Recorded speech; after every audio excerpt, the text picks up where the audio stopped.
आपलं शहर आता स्मार्ट होत आहे। मग तुम्ही कधी स्मार्ट होताय? स्मार्ट न्यूजचे यूट्यूब चॅनल सबस्क्राइब करा, स्मार्ट बना। नोटिफिकेशनसाठी बेल आयकॉनवर क्लिक करा। नमस्कार, मी अनुजा पाटील स्मार्ट न्यूजच्या आजच्या बुलेटिनमध्ये आपले स्वागत करते। सुरुवातीलाच एक नजर आजच्या ठळक घडामोडींवर। देशभरातील जनतेसाठी कार्यरत होण्याचे भाजपचे नवे लक्ष्य। राष्ट्रीय शेअर बाजारातील घोटाळा प्रकरणी सीबीआयचे धाड सत्र। म्हापसा येथे झालेल्या अपघातात बेळगावचे 3 जण ठार। जिल्हा प्रशासनासमोर आता संभाव्य पुराची धास्ती। शालेय विद्यार्थ्यांचे कोरोना प्रतिबंधक लसीकरण पूर्णत्वाकडे। 10वी परीक्षेत श्रेयस पाटीलचे घवघवीत यश। केंद्र सरकारकडून पेट्रोल आणि डिझेल दरात कपात। पुतळ्यावरील दगडफेकीनंतर भेंडीगेरी येथे तणाव। हिंडलगा हुतात्मा स्मारक परिसराचा होणार कायापालट। राखीवता प्रमाण वाढवण्यासाठी विविध संघटनांचे आंदोलन।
Dream, dream, dream.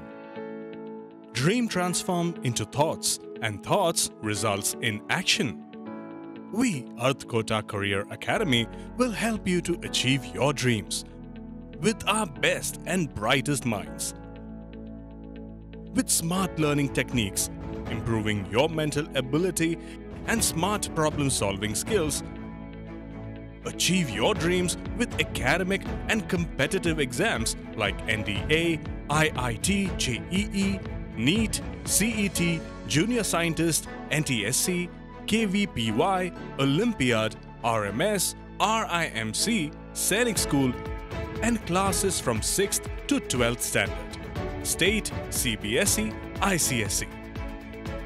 Developing high IQ and personal skills with social, emotional, and mental growth. We have our pattern-proof winning methodology in all our classroom programs. Grab the opportunity and realize your full academic potential and achieve success even beyond your imagination. Read, lead, succeed with us, Earth Kota Career Academy.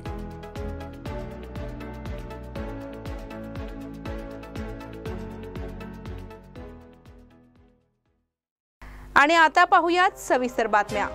प्रधानमंत्री नरेंद्र मोदी यांनी पक्ष आणि कार्यकर्त्यांना नवं लक्ष्य दिलं आहे। भाजप कार्यकर्त्यांनी शांत राहता कामा नये, त्यांना तो अधिकारच नाही असं मोदी म्हणाले। देशातल्या 18 राज्यांमध्ये भाजपचं सरकार आहे। भाजपच्या आमदारांची संख्या 1300हून अधिक आहे। पक्षाचे 400 पेक्षा अधिक खासदार आहेत, पण आपण इथवरच थांबणार नाही असंही मोदींनी म्हटलं आहे। जयपूरमध्ये आयोजित भाजप पदाधिकाऱ्यांच्या बैठकीला व्हर्च्युअली संबोधित करताना मोदींनी पक्षाच्या कार्यकर्त्यांना नवं लक्ष दिलं। भाजपनं आतापर्यंत मिळवलेलं यश अनेकांना खूप वाटलं असेल। देश स्वातंत्र्याची 75 वर्षे पूर्ण करत आहे।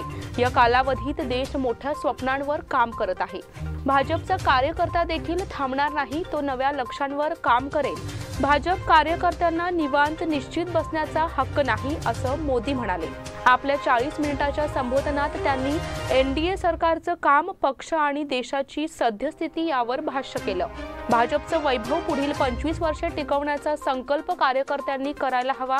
प्रत्येक नागरिकाला कल्याणकारी योजनांचा लाभ मिळायला हवा असं मोदी म्हणाले। यावेळी त्यांनी हर घर भाजप, हर गरीब का कल्याण अशी घोषणा दिली। निवडणुकीच्या कालावधीत ज्या प्रकारे लोकांच्या घरामध्ये जाता त्याच प्रकारे कार्यकर्त्यांनी लोकांच्या घरामध्ये जायला हवं. देशाच्या स्वातंत्र्यासाठी बलिदान देणाऱ्यांनी जे स्वप्न पाहिलं ते साकार करणं हेच आपलं ध्येय असल्याचं मोदींनी सांगितलं. देशातील 130 कोटी लोकांच्या आशा अपेक्षा पूर्ण करण्यासाठी भाजपच्या कार्यकर्त्यांनी कठोर मेहनत करायला हवी. संपूर्ण जग भारताकडे आशेनं पाहत आहे.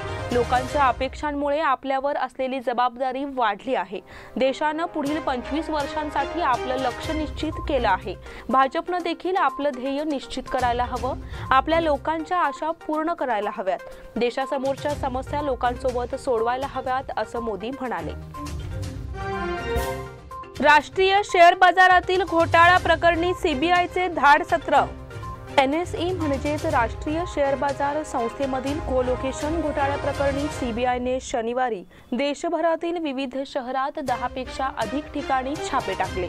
मुंबई, गांधीनगर, दिल्ली, नोएडा, गुरुग्राम आणि कोलकाता येथील शेअर दलालांच्या 12हून अधिक आस्थापनांच्या ठिकाणी हे छापा सत्र झाले अशी माहिती सीबीआयच्या अधिकाऱ्यांनी दिली.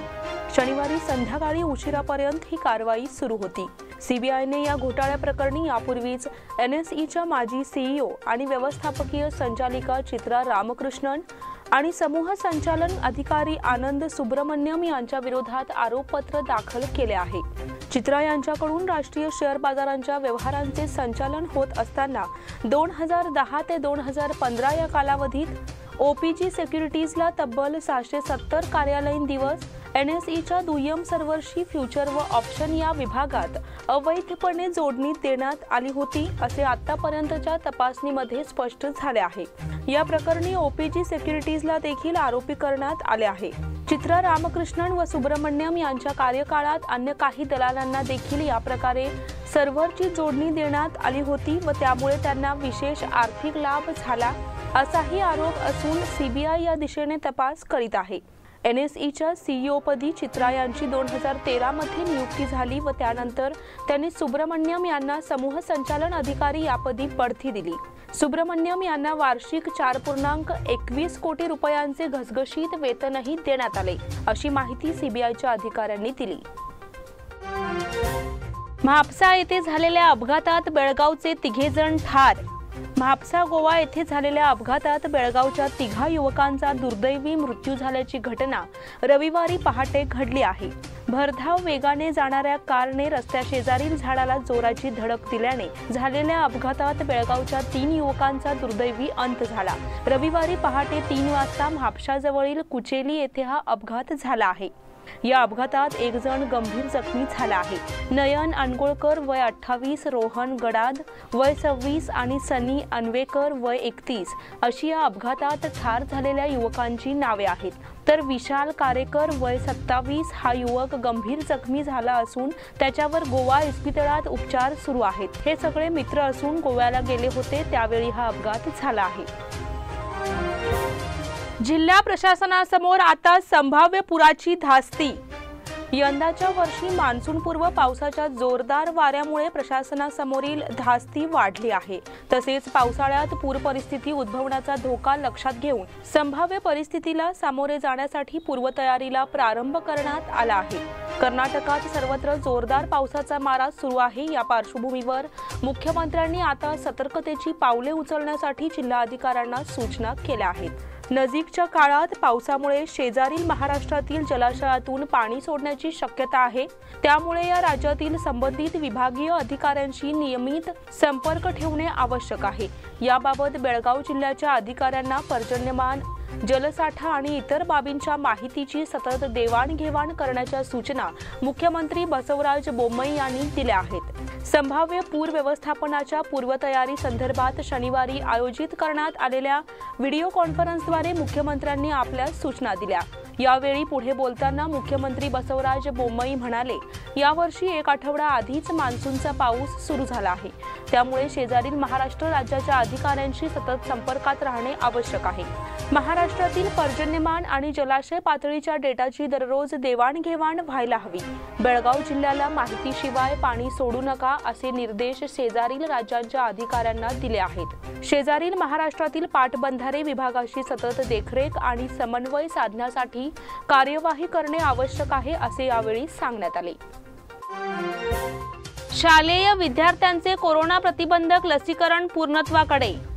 बेळगाव तालुक्यात 12 ते 14 आणि 15 ते 18 वयोगटातील शालेय विद्यार्थ्यांचे कोरोना प्रतिबंधक लसीकरण 99% पूर्ण झाले आहे, तर 49% विद्यार्थ्यांना दुसरी लस देण्यात आली आहे अशी माहिती तालुका आरोग्य अधिकारी डॉक्टर शिवानंद मास्तीहोळी यांनी दिली. सरकारने शालेय विद्यार्थ्यांच्या लसीकरणाला परवानगी दिल्यानंतर बेळगाव तालुक्यात प्रत्येक शाळेत प्राथमिक आरोग्य केंद्रात लसीकरण मोहीम राबवण्यात आली. त्यामुळे ही मोहीम यशस्वी झाली आहे असे मत डॉक्टर मास्तीहोळी यांनी व्यक्त केले आहे. ते म्हणाले, मुलांना कोवॅक्सिन लस देण्यात येत आहे. 12 ते 14 वयोगटातील 27,707 विद्यार्थ्यांना पहिली लस देण्यात आली. ही टक्केवारी 99 इतकी आहे. निर्धारित वेळेत हे लसीकरण पूर्ण करण्यात आले आहे. दुसऱ्या टप्प्यातील लसीकरण सुरू असून आतापर्यंत 13,961 विद्यार्थ्यांना म्हणजेच 49.61% लस देण्यात आली आहे. 15 ते 18 वयोगटातील 51,860 विद्यार्थ्यांना पहिली लस देण्यात आली आहे, तर 97.59% लसीकरण झाले आहे. दुसऱ्या टप्प्यात 47,367 विद्यार्थ्यांना लस देण्यात आली आहे. ही टक्केवारी 94% आहे. तालुक्यात 100% लसीकरण करण्यात येणार आहे अशी माहिती डॉक्टर मास्तीहोळी यांनी दिली. 10वी परीक्षेत श्रेयस पाटीलचे घवघवीत यश. MVM विद्यालयाचा विद्यार्थी श्रेयस सदानंद पाटील याने 98.56% गुण मिळवून प्रथम क्रमांक मिळवला. पालकांचे सुयोग्य मार्गदर्शन, शिक्षकांनी दिलेली शिकवण आणि अखंड परिश्रमातून हे यश त्याने संपादन केले आहे. यासाठी स्मार्ट न्यूज परिवारातर्फे त्याचे विशेष हार्दिक अभिनंदन करण्यात आले. यावेळी बोलताना श्रेयस पाटील याने आपल्या या यशाचे श्रेय आई वडील, मुख्याध्यापक, शिक्षक व परिवार यांना देत कृतज्ञता व्यक्त केली. तसेच देशासाठी काहीतरी करण्याची इच्छा व्यक्त करत मेडिकलला ऍडमिशन घेणार असल्याचे सांगितले. श्रेयसची आई सविता पाटील आणि मामा प्रकाश देसाई यांनी त्याच्या या यशाबद्दल त्याचे कौतुक करत त्याच्या पुढील वाटचालीतही आम्ही त्याच्या सोबत राहू असे सांगितले. यावेळी स्मार्ट न्यूजच्या वतीने श्रेयसच्या पुढील वाटचालीसाठी शुभेच्छा देण्यात आल्या. नमस्कार, स्मार्ट न्यूज मध्ये आपल्या सगळ्यांचं स्वागत आहे. तर आज आपल्यासोबत आहे श्रेयस सदानंद पाटील, ज्याने या 10वीच्या परीक्षेमध्ये 98.56% गुण मिळवून सगळ्यांनाच एकदम खुश केलंय. आणि त्याच्या शाळेचं नाव आहे MVM विद्यालय. तर तो आज आपल्यासोबत आहे आणि त्याच्याकडून जाणून घेणार आहोत की त्याचा हा 10वीचा प्रवास एकंदरीत कसा होता.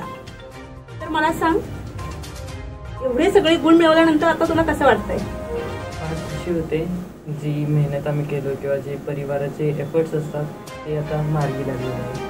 जे मित्र परिवार सगळी जी आम्हाला मदत करतात त्यांना पण खुशी मिळते की खूप काही तर चांगलं झालेलं आहे. मला सांग, 10वीचं वर्ष म्हणजे घरातून ताणतणावाचं वातावरण असतं, प्रेशर असतं, तर असं काही तुला जाणवलं का? हो, असतं ताणतणावाचं प्रेशर, पण जसं आम्ही घेईल ते स्वतःवरती ते त्याच्यावरती असतं की आई बाबा तर त्यांचं कर्तव्य सांगण्याचं त्यांनी सांगत असतात. आपल्याला ते समजून घ्यायला पाहिजेत की त्यांनी जेवढे कष्ट घेतलेत त्याच्याप्रमाणे आम्ही पण कष्ट घ्यायला पाहिजेत आयुष्यात.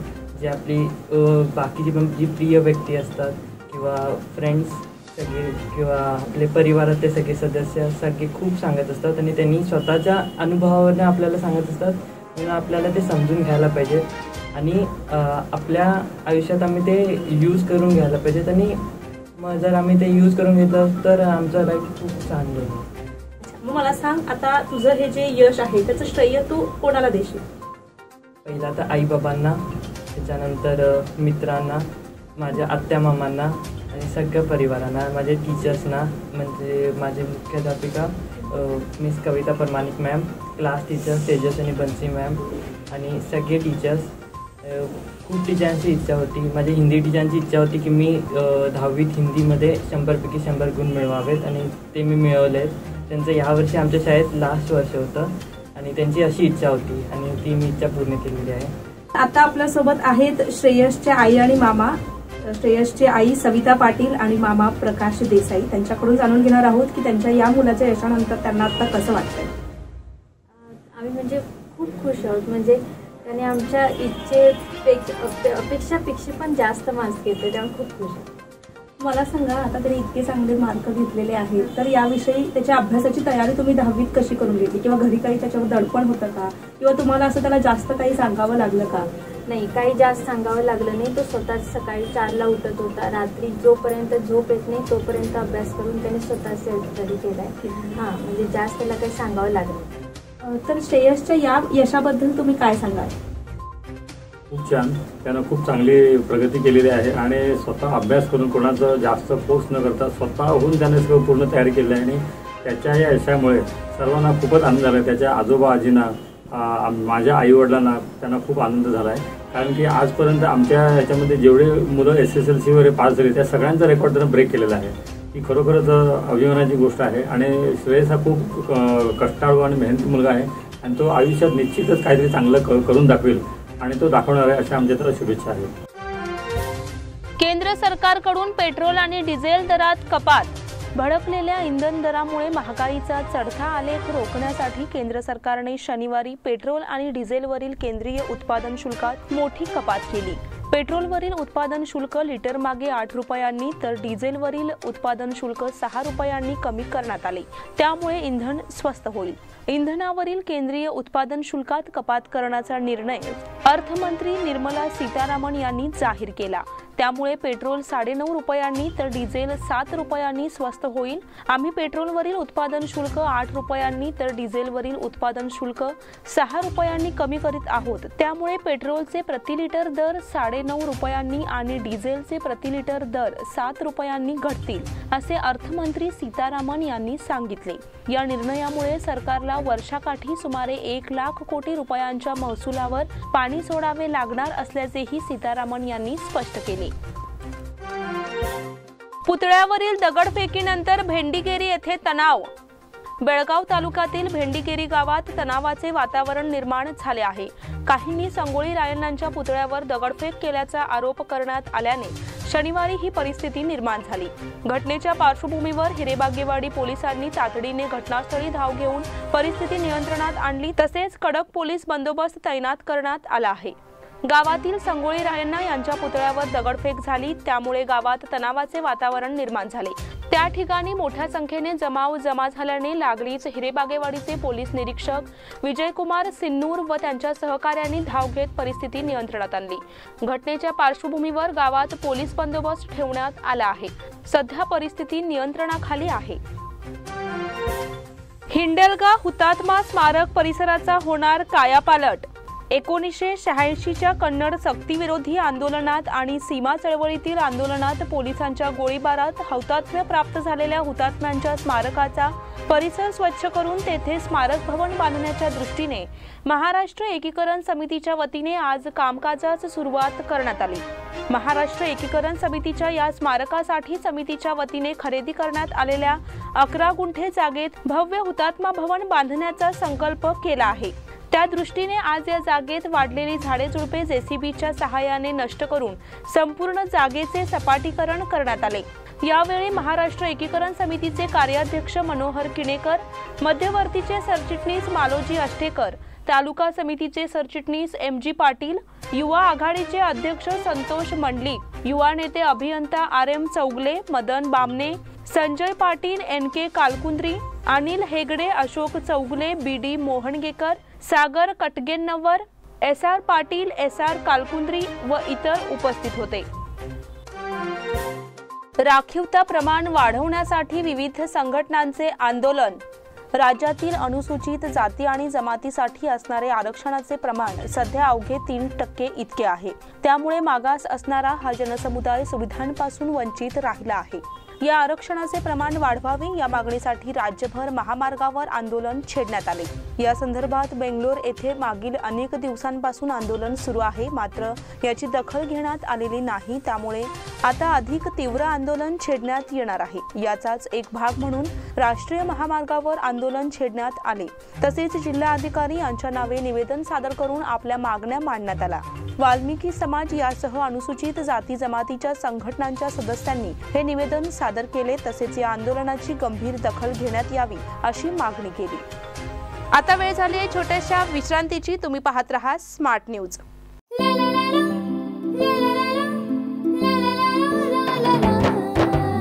जले दीप अंगना में होगी रोशन दुनिया, पलकों तले छा जाए चांद तारों का साया। रंगोली में खिले रंग खुशियों की भी तरानी, तन मन झिलमिल जाए हर पल होंगी सुहानी। ये अटूट बंधन खिले हर आशियाना, रंग वस्त्रों का खजाना मन भाए आराधना। रंग वस्त्रों का खजाना मन भाए आराधना। आराधना मारुति गली बेलगाम। मन भाए आराधना।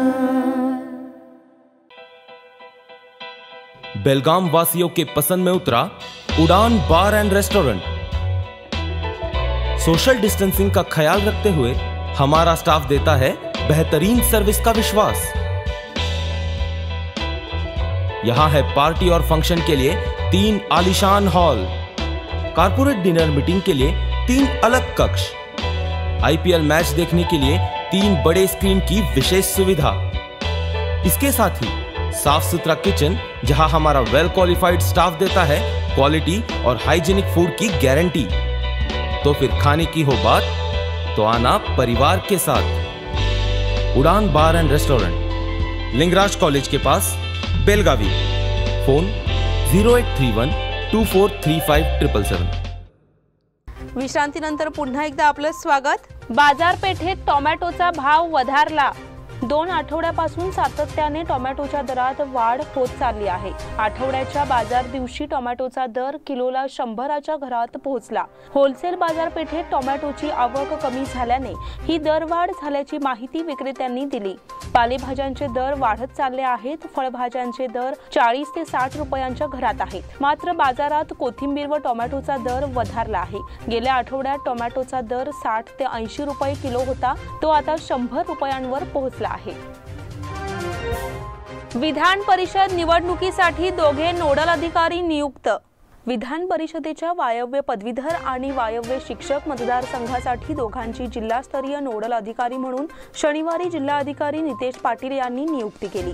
कर्नाटक वायव्य पदवीधर आणि शिक्षक मतदारसंघ विधान परिषद मतदारसंघाचे कामकाज सुरळीत पार पाडण्यासाठी जिल्हास्तरीय प्रवेश व्यवस्थापन पथक स्थापन केले आहे। जिल्हा पंचायत योजना संचालक आणि जिल्हा दिव्यांग व वरिष्ठ नागरिक कल्याण अधिकारी यांची जिल्हास्तरीय नोडल अधिकारी म्हणून नियुक्ती करण्यात आली आहे। नियुक्त नोडल अधिकारी निवडणूक आयोगाच्या निर्देशानुसार काम करतील असे पाटील यांनी सांगितले। केएलई MBAच्या विद्यार्थ्यांचे यश। डॉक्टर MS शेषगिरी अभियांत्रिकी आणि तंत्रज्ञान महाविद्यालयाच्या केएलई MBA विद्यार्थ्यांनी राष्ट्रीय स्तरावरील व्यवस्थापन महोत्सवात सहभाग घेऊन उत्कृष्ट कामगिरी बजावली आहे। सुषमा राणे, सुषमा कोले, बरुष्का रेगो यांच्या संघाने 5 फेऱ्यांमधून महाअंतिम फेरीत 19 संघांमधून प्रथम येण्याचा मान मिळवला। या संघाच्या व्हिडिओ प्रेझेंटेशनला समाज माध्यमांवर सर्वात जास्त लाईक्स मिळाले आहेत। केएलई MBAचे प्रमुख डॉक्टर प्रयाग गोखले यांनी संघाच्या कामगिरीचे कौतुक केले। विद्यार्थ्यांनी अशा विविध स्पर्धांमध्ये भाग घ्यावा असे सांगितले। प्राचार्य डॉक्टर बसवराज कटेगेरी यांनी संघाचे आणि विभागाचे अभिनंदन केले। वन टच फाउंडेशन तर्फे वाढदिवसानिमित्त आहार धान्य साहित्य वाटप। जुना गुडशेड रोड, गोडसे कॉलनी, बेळगाव येथील वन टच फाउंडेशन एक हात मदतीचा या संस्थेच्या वतीने विविध संस्थांना मदतीची पूर्तता करण्यात आली। या संस्थेचे संस्थापक अध्यक्ष विठ्ठल फोंडू पाटील, सदस्य अशोक चौगुले, वृषाली मोरे, धनश्री पाटील, देवयानी पाटील यांच्या वाढदिवसानिमित्ताने शहरातील सदाशिवनगर, ज्योतिनगर, कामती गल्ली, शहापूर, कंगराळी, ऑटोनगर या ठिकाणी जाऊन अतिशय गरजू गरीब अशा एकूण 20 कुटुंबांना 1 महिना पुरेल इतके आहार धान्य, त्यामध्ये साखर, चहा पावडर, तेल पाकिट, चना डाळ, तूर डाळ, मूग, वाटाणे, तिखट पाकिट, हळद पाकिट, बेसन पीठ इत्यादी साहित्य वाटप केले। या सामाजिक कार्यात सेक्रेटरी मनोहर बुक्याळकर, सदस्य TD पाटील, ज्योतेश हुरुडे, जयप्रकाश बेळगावकर, संतोष पाटील, शट्टुप्पा पाटील, रमेश सुतार, संतोष गंधावले, माधुरी माळी, कल्पना सावगावकर उपस्थित होते। हे सर्व साहित्य संस्थेचे संस्थापक अध्यक्ष विठ्ठल फोंडू पाटील आणि अशोक चौगले यांनी दिलेले होते। या त्यांच्या सहकार्याचे सर्व थरातून कौतुक होत आहे। मी TD पाटील, बेळगावमध्ये वन टच फाउंडेशन या नावानं सामाजिक क्षेत्रामध्ये गेली 5 वर्ष जी संस्था कार्यान्वित आहे, या संस्थेच्या कार्याच्या माध्यमातून गोरगरीब जनतेला मदत करणं, सहकार्य करणं हे एक चांगली भावना ठेवून गेल्या 5 वर्षामध्ये अनेक उपक्रम या वन टच फाउंडेशननं राबवलेले आहेत. एक वैशिष्ट्य असं या वन टच फाउंडेशनचं की या वन टच फाउंडेशनचे जे काही सभासद आहेत, पदाधिकारी आहेत, त्यांच्या वाढदिवसाच्या निमित्तानं या समाजातील गोरगरीब जनतेला त्यांना गरज असलेल्या वस्तूचं वाटप, त्याचप्रमाणे त्यांच्या औषधोपचारासाठी काय आर्थिक सहकार्य, त्याचबरोबर अन्य जीवनापयोगी वस्तू वितरित केल्याचं काम केलं जातं. आणि असंच आज औचित्य साधून या आमच्या वन टच फाउंडेशनचे संस्थापक अध्यक्ष विठ्ठल पाटील, त्याचबरोबर या वन टच फाउंडेशनचे अगदी क्रियाशील सदस्य देवयानी पाटील, त्यानंतर वैशाली मोरे मॅडम यांचेही आज या ठिकाणी वाढदिवस आहेत. हलगा-मच्छे बायपासचे काम रोखण्याची प्रांताधिकाऱ्यांची सूचना. हलगा-मच्छे बायपास कामाला न्यायालयाने स्थगिती दिली आहे, त्यामुळे काम थांबवा अशी सूचना प्रांताधिकाऱ्यांनी राष्ट्रीय महामार्ग प्राधिकरणाला केली आहे. त्यानुसार बायपासचे काम थांबवण्यात आले आहे. मात्र स्थगिती असतानाही काम हाती घेण्यात आल्याचे प्रकरण अंगलट येण्याची शक्यता असल्याने काम थांबवण्याची सूचना प्रांताधिकारी यांनी केल्याचे स्पष्ट झाले आहे. गेल्या महिन्याभरात शेतकऱ्यांना झालेल्या नुकसानीला जबाबदार कोण असा प्रश्न निर्माण झाला आहे. न्यायालयाचे कामकाज बंद असल्याचे पाहून काम वेगाने सुरू होते. मात्र शेतकऱ्यांनी या विरोधात बेंगळूर उच्च न्यायालयाच्या व्हेकेशन बेंचकडे याचिका दाखल केली होती. त्यानंतर न्यायालयाने शेतकऱ्यांची बाजू ऐकून घेत कामाला स्थगिती दिली होती. बायपासचे काम हाती घेण्यात आल्याने जिल्हाधिकाऱ्यांसह विविध खात्याच्या अधिकाऱ्यांना कारणे दाखवा नोटीस बजावली होती. मात्र लवकरच न्यायालयाचे काम सुरू होणार असल्यामुळे हे प्रकरण अंगलट येणार असल्याचे समजताच प्रांताधिकाऱ्यांनी महामार्ग प्राधिकरणाला पत्र पाठवून काम थांबवण्याची सूचना केली आहे. मुख्यमंत्री बसवराज बोम्मई उद्यापासून स्वित्झर्लंडच्या दौऱ्यावर. राज्याचे मुख्यमंत्री बसवराज बोम्मई हे दिनांक 23 मे रोजी परदेश दौऱ्यावर रवाना होत आहेत. दावोस स्वित्झर्लंड येथे होणाऱ्या आंतरराष्ट्रीय अर्थकारण परिषदेत सहभागी होण्यासाठी ते रवाना होणार आहेत. वर्ल्ड इकॉनॉमिक फोरम या संस्थेतर्फे आयोजित करण्यात आलेल्या या परिषदेत त्यांचा सहभाग असणार आहे. त्यांच्या समवेत राज्याचे उद्योग मंत्री मुरगेश निराणी यांचाही समावेश असणार आहे. दिनांक 23 पासून दिनांक 30 पर्यंत आठवड्याभराचा हा परदेश प्रवास असणार आहे. कर्नाटकात परदेशी कंपन्यांची औद्योगिक गुंतवणूक करण्याच्या दृष्टीने त्यांची काही कंपन्यांशी चर्चा होणार आहे. त्यामुळे हा दौरा महत्त्वपूर्ण ठरणार आहे. कर्नाटक राज्याच्या औद्योगिक विकासासाठी या दौऱ्यामधून काय निष्पन्न होणार याकडे राज्याचे लक्ष लागले आहे. भारतीय रेड क्रॉस संघटनेच्या सदस्यांकडून जिल्हाधिकाऱ्यांचे स्वागत. भारतीय रेड क्रॉस संघटनेच्या बेळगाव जिल्हा शाखेच्या पदाधिकाऱ्यांनी बेळगावचे नूतन जिल्हाधिकारी नितेश पाटील यांची सदिच्छा भेट घेऊन त्यांचे स्वागत व अभिनंदन केले. तसेच जिल्हाधिकारी हे जिल्हा रेड क्रॉस संघटनेचे पदसिद्ध अध्यक्ष असल्यामुळे त्यांना जिल्हा संघटनेची माहिती देण्याबरोबरच बीम्समधील संघटनेच्या खोल्या अबाधित ठेवण्याची विनंती केली. भारतीय रेड क्रॉस संघटनेच्या बेळगाव जिल्हा शाखेच्या पदाधिकाऱ्यांच्या शिष्टमंडळाने आज शनिवारी सकाळी चेअरमन अशोक बदामी यांच्या नेतृत्वाखाली जिल्हाधिकारी कार्यालयात जाऊन जिल्हाधिकारी नितेश पाटील यांची सदिच्छा भेट घेतली. यावेळी रेड क्रॉस जिल्हा संघटनेचे चेअरमन अशोक बदामी यांनी जिल्हाधिकाऱ्यांचे बेळगावात स्वागत करून त्यांना शुभेच्छा दिल्या. सेक्रेटरी प्राध्यापक DN मिसाळे यांनी उपस्थित पदाधिकाऱ्यांचा परिचय करून देऊन जिल्हा संघटनेच्या कार्याची माहिती दिली. उद्या खानापूर तालुक्यात वीज खंडित. खानापूर तालुक्यात ट्रान्सफॉर्मर दुरुस्तीचे काम हेस्कॉम हाती घेणार असल्याने सोमवार दिनांक 23 रोजी सकाळी 9 ते सायंकाळी 5 या वेळेत वीज पुरवठा खंडित करण्यात येणार आहे. तालुक्यात Londa, नागरगाडी, कुंभारडा, तारवाड, Londa railway station, माडीगुंजी, मोहिशेत, वाटारे, BK Bhalke, KH Bhalke, Shindoli, होनकल, सावरगाडी, Ambewadi, तिओली, डिगेगाडी या गावात सोमवारी वीज पुरवठा खंडित होणार आहे. ग्राहकांनी याची नोंद घ्यावी असे कळविण्यात आले आहे. प्रज्ञानंदचा विश्वविजेत्या कार्लसनवर दुसऱ्यांदा विजय. भारताचा युवा बुद्धिबळपटू प्रज्ञानंदने विश्वविजेत्या मॅग्नस कार्लसनवर वर्षभरात दुसऱ्यांदा विजय मिळवण्याचा पराक्रम दाखवला आहे. प्रज्ञानंदने चेसबल मास्टर्स ऑनलाईन जलद बुद्धिबळ स्पर्धेच्या 5व्या फेरीत कार्लसनला नामोहरण केले. 3 महिन्यांपूर्वी प्रज्ञानंदने कार्लसनला प्रथमच हरवून सर्वांचे लक्ष वेधले होते. शुक्रवारी झालेल्या सामन्याच्या उत्तरार्ध नॉर्वेच्या कार्लसनकडून झालेल्या चुकीचा फायदा घेत चेन्नईच्या 16 वर्षीय प्रज्ञानंदने विजयाचे 3 गुण खिशात घालत बाद फेरीच्या आशा जिवंत ठेवल्या आहेत. मला अशा प्रकारे सामना जिंकायचा नव्हता अशी प्रतिक्रिया प्रज्ञानंदने व्यक्त केली. 5व्या फेरीचा सामना बरोबरीच्या दिशेने वाटचाल करीत असताना 40व्या चालीला काळ्या मोहऱ्यानिशी खेळणाऱ्या कार्लसनने रचलेली घोड्याची चाल चुकली.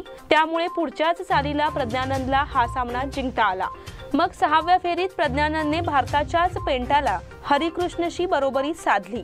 7व्या फेरीत प्रज्ञानंदने गॅवन जोन्सला हरवले तर 8व्या फेरीत डेव्हिड अँटन गुइजारोकडून त्याने पराभव पत्करला. 8व्या फेरी अखेरीस प्रज्ञानंदचे 12 गुण झाले असून तो डिंग लेरेनसह संयुक्तपणे 5व्या स्थानावर आहे.